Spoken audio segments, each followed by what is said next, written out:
ආලෝකය පාඩමේ ප්‍රධාන අනුමාතෘකාව ආලෝක වර්ධනය. එතකොට ආලෝක වර්ධනය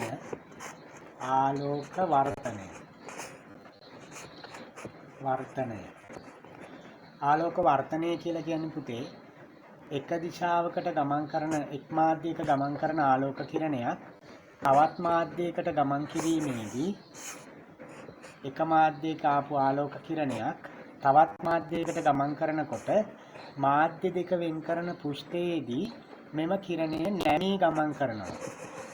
මාධ්‍ය වෙන් කරන පෘෂ්ඨයේදී ලම්බය නැත්නම් අභිලම්බය දෙසට හරි අභිලම්බයෙන් ඉවතට හරි නැමී ගමන් කරන්න පුළුවන්. එතකොට මේ ක්‍රියාවලියට කියනවා ආලෝක වර්ධනය කියලා. ආලෝක වර්ධනයේ නෝට් එක ලියලාම අපි ආලෝක වර්ධනය කියන්නේ එක් පාරදෘශ්‍ය මාධ්‍යයක සිට මාධ්‍යයක ගමන් කරන ආලෝක කිරණයක් එක් පාරදෘශ්‍ය මාධ්‍යයක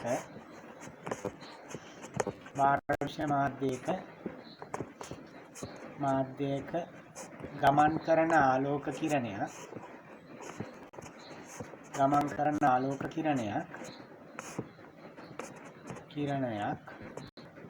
තවත් පාරදෘශ්‍ය මාධ්‍යයකට ඇතුල් වීමේදී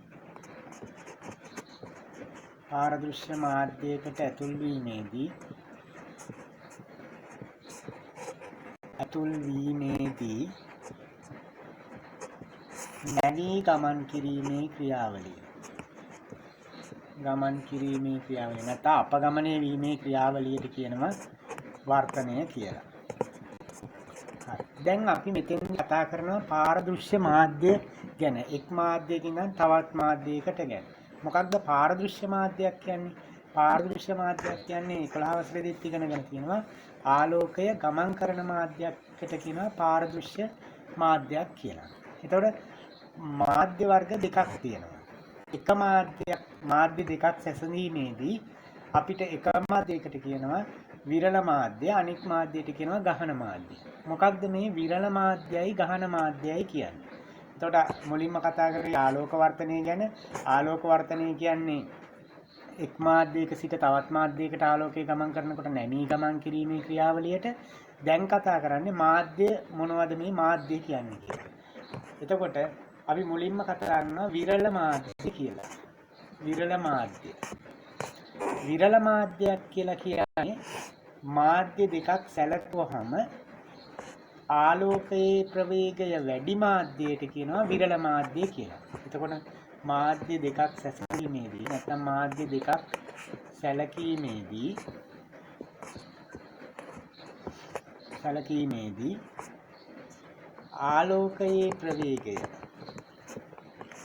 ආලෝකයේ ප්‍රවේගය වැඩි මාධ්‍ය විරල මාධ්‍ය වෙනවා. ආලෝකයේ ප්‍රවේගය වැඩි මාධ්‍ය විරල මාධ්‍ය වෙනවා. දැන් ආලෝකයේ ප්‍රවේගය විරල මාධ්‍ය කියන්නේ එතකොට මේ අපි ජලයයි වාතයයි සැලකුවහම වාතය උඩ තියලා ජලය යටට ගත්තහම මෙයාගේ ආලෝකයේ ප්‍රවේගය ජලයට වඩා එයාවල නැත්නම් වාතයේ ආලෝකයේ ප්‍රවේගය වැඩි ජලයට වඩා. එතකොට අපි වාතය විරල මාධ්‍ය වෙනවා, ජලය ගහන මාධ්‍ය වෙනවා. පැහැදිලිද?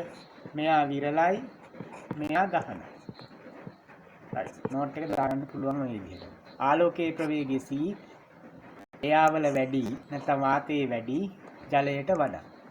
ඒක නිසා වාතයේ විරල මාධ්‍යයක්, ජලයේ ගහන මාධ්‍යයක් වෙනවා. මේ විදිහට ගහන මාධ්‍ය ගැන සැලකීමේදී මොකක්ද ගහන මාධ්‍යයක් කියන්නේ? ගහන මාධ්‍යයක් කියලා කියන්නේ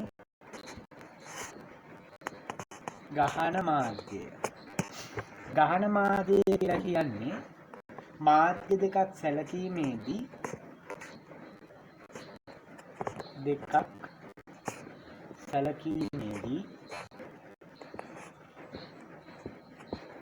ආලෝකයේ ප්‍රවේගය අඩු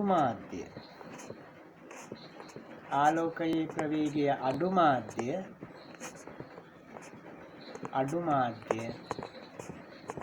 ගහන මාධ්‍ය වෙනවා. ආලෝකයේ ප්‍රවේගය අඩු මාධ්‍ය ගහන මාධ්‍ය කියලා හඳුන්වනවා. එතකොට අපි අර උදාහරණයම ගත්තොත් ජලයයි නැත්නම් වෙනත් උදාහරණයක් ගමු ජලයයි වීදුරුයි අතර. එතකොට ජලයට වඩා ජලයේ ප්‍රවේගය වැඩි ආලෝකයේ ප්‍රවේගය වීදුරු වලට වඩා ග්ලාස් වලට වඩා වෝටර් වල ප්‍රවේගය වැඩි. එතකොට මේ විදිහට සැලකුවොත් ජලය වීදුරු විදිහට මෙයා තමයි ගහන මාධ්‍ය වෙන්නේ. උදාහරණයක්. මෙයා විරල මාධ්‍යය. ওই විදිහටයි විරල මාධ්‍යයයි ගහන මාධ්‍යයයි හඳුන්ව ගන්න. එතකොට ආලෝකයේ වර්ධනය වෙනකොට අපි කතා කරන්නේ එක් පාරදෘශ්‍ය මාධ්‍යයක ඉඳන් තවත් පාරදෘශ්‍ය මාධ්‍යයකට ගමන් කරනකොට නැමී ගමන් කිරීමේ ක්‍රියාවලිය වර්ධනය කියලා. මේ නැවෙන ක්‍රම දෙකක් තියෙනවා. එකක් අපි ගමු මෙහෙම ගහන මාධ්‍යයක ඉඳන් නැත්නම් විරල මාධ්‍යයක ඉඳන් ගහන මාධ්‍යයකට ආලෝකය ගමන් කරනවා. විරල මාධ්‍යයක ඉඳන් ගහන මාධ්‍යයකට ආලෝකය ගමන් කරනකොට පතන කිරණය මේකනම් මම මේ පැත්තට අඳින්නම්. පතන කිරණය මේකනම් මෙයා යන්නේ මේ දිශාවට. හැබැයි විරල මාධ්‍යයක ඉඳන් ගහන මාධ්‍යයකට නැත්නම් වාතයේ ඉඳන් ජලයට යනකොට අභිලම්භය දෙසට නැමී. එතකොට විරල ඉඳන් ගහන මාධ්‍යයට යනකොට අභිලම්භය දෙසට නැමී. පතන කෝණයේ අගයට වඩා වර්තන කෝණයේ අගය අඩුයි ඒ වෙලාවේ. පතන කෝණයේ අගය වැඩි, වර්තන කෝණයේ අගය අඩුයි. ඒ විදිහටම අනිත් පැත්තට ගත්තොත් ගහන මාධ්‍යයක ඉඳන් විරල මාධ්‍යයකට යන්න හැදුවොත් අපි හිතමු වීදුරු වල ඉඳන් ජලයට නැත්නම් වාතයේ ඉඳන් නෙමෙයි ජලයේ ඉඳන් වාතයට. ඒ විදිහට යන්න આવොත් කොහොමද යන්නේ? දැන් මේ වගේ ආලෝක කිරණයක් ගමන් මාර්ගයේ මේ දිශාවට මෙයා යන්න ඕනි මෙහෙට අභිලම්භයෙන් ඉවතට. අභිලම්භය මේක, අභිලම්භයෙන් ඉවතට නැමෙනවා කියන්නේ මේ දිශාව. එතකොට I මේක, R වෙන්නේ මේක. පැහැදිලිද? දැන් මේකෙදි I කෝණයට වඩා R කෝණය වැඩි. දැන් ඔයාලට පේන්න ඕනි මේ දෙකේදී අපගමන අපි කලින් ඉගෙන ගත්ත කෝණයක් තියෙනවනේ අපගමන කෝණය. මේකෙදී අපගමන කෝණය වෙන්නේ මේ යන්න ආපු දිශාව. මේ කෝණය තමයි අපගමන කෝණය. මේක අපගමන කෝණය. මේකෙදී අපගමන කෝණය වෙන්නේ මේ යන්න ආපු දිශාව. එයා මේ පැත්තට හැරිලා තියෙනවා. එතකොට මේක තමයි අපගමන කෝණය. මේකෙදිත් මේ දෙක හඳුනනවා. එතකොට ඕනිම කිරණ සටහනකදී අපගමන කෝණය හඳුනාගත්තා එහෙනම්. එහෙනම් මේ තියෙන පතන කෝණය, මේ තියෙන්නේ වර්තන කෝණය, මේ යන්න ආපු දිශාවට කොච්චරක් අපගමනය වුණාද කියන කෝණය මේක අපගමන කෝණය. මේ පතන කෝණය, මේ වර්තන කෝණය, ඒ යන්න ආපු දිශාවෙන් කොච්චරක් අපගමනය වෙනවද කියන එක මේ D එක I ඍණ R එකක් වෙනවා. මේකේ D වෙන්නේ R ඍණ I එක. මේකේ D සමානයි R ඍණ I. මේකේ D සමානයි I ඍණ R. පැහැදිලිද? ඔය විදිහටයි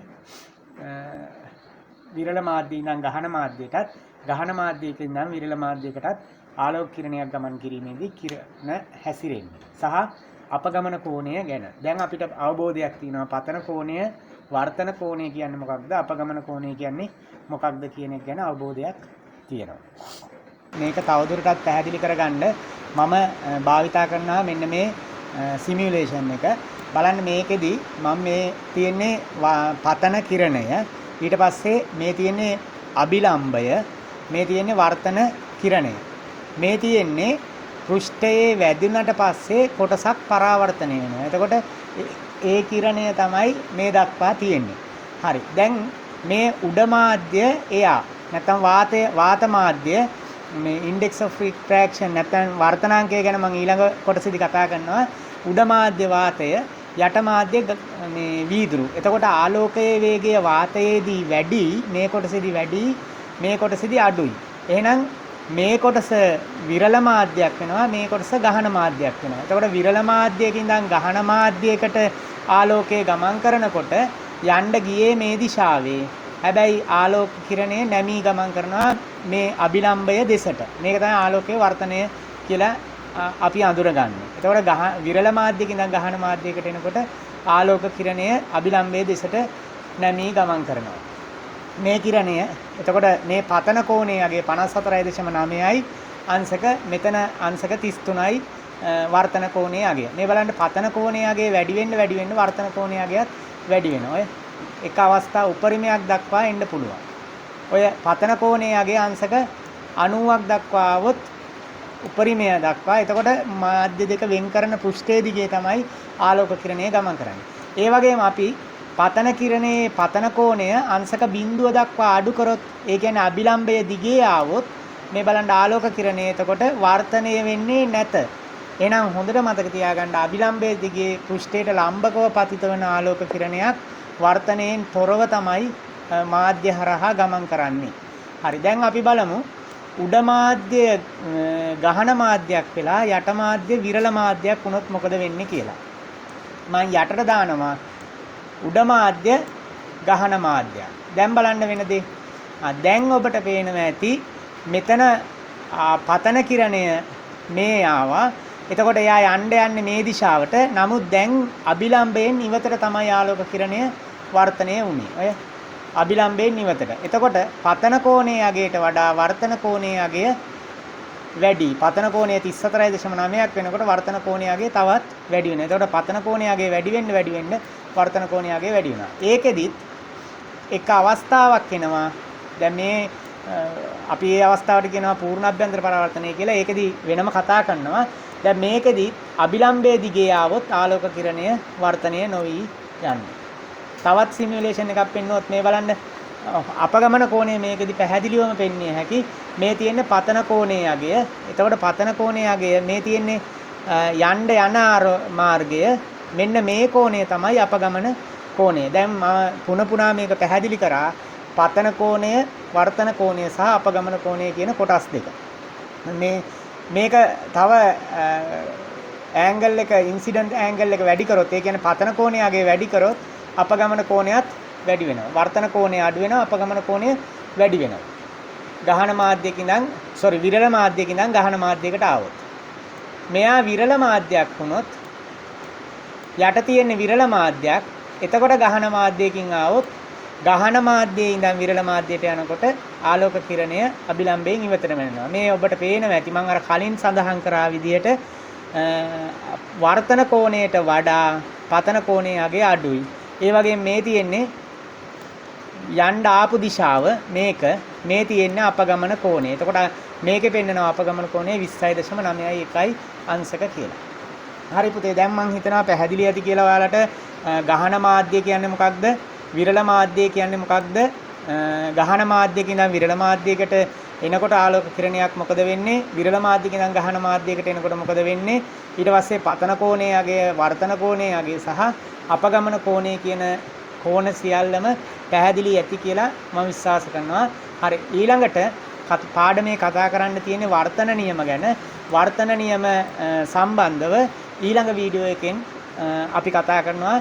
channel එක subscribe කරලා තියාගන්න. ඊළඟ වීඩියෝ එකෙන් වර්තන නියම කොටස ගැන සාකච්ඡා කරනවා.